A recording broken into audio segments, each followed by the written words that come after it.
કોલકાતાના બનાવના વિરોધમાં સિવિલ સ્મિમેરના રેસિડેન્ટ ડોક્ટર્સની હડતાળ.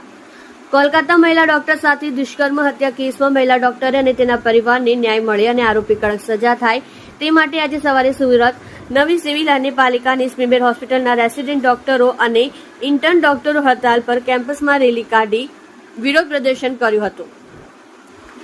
નવી સિવિલ અને સ્મિમેર હોસ્પિટલમાં રેસિડેન્ટ ડોક્ટરો અને ઇન્ટર્ન ડોક્ટરો દ્વારા સવારે હડતાળ પર ઉતર્યા છે. ઓપીડી અને વોર્ડ સવારથી દૂર રહ્યા હતા.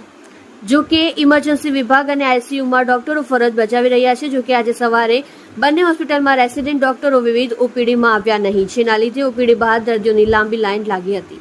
જ્યારે સિવિલ હોસ્પિટલના રેસિડેન્ટ ડોક્ટરો અને સિનિયર રેસિડેન્ટ ડોક્ટરો ઇન્ટર્ન ડોક્ટરો મળી 450 જેટલા ડોક્ટરો અને પાલિકાની સ્મિમેર હોસ્પિટલમાં રેસિડેન્ટ અને ઇન્ટર્ન ડોક્ટર મળી 400 જેટલા ડોક્ટરો આજે સવારે કામથી અળગા રહીને વિરોધ પ્રદર્શન માટે એકત્ર થયા હતા.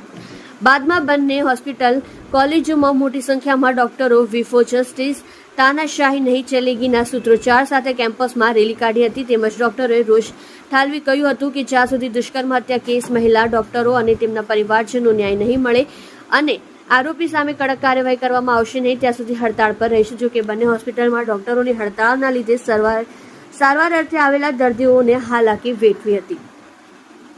જો કે આજે બંને હોસ્પિટલમાં ઓપીડી અને વોર્ડમાં સિનિયર ડોક્ટરો ફરજ બજાવી હતી. કોલકાતા ખાતે આરજી કર મેડિકલ એન્ડ હોસ્પિટલમાં મહિલા ડોક્ટર પર દુષ્કર્મ અને હત્યાના સંદર્ભમાં ગત તારીખ 17મી શનિવારે સવારે 6 વાગ્યેથી તારીખ 18મી સવાર સુધી સુરત શહેરના તમામ ડોક્ટરો એક દિવસ 24 કલાક પ્રતિ હડતાલ પાડીને વિરોધ નોંધાવશે.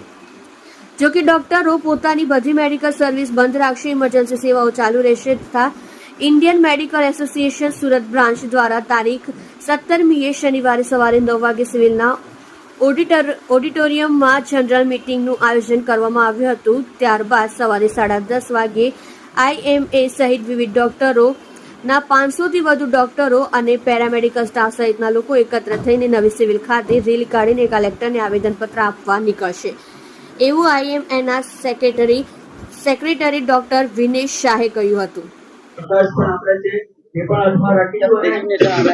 Doctor Vinesh Shah, Indian medical association Surat બ્રાન્ચના ઓનરરી સેક્રેટરી.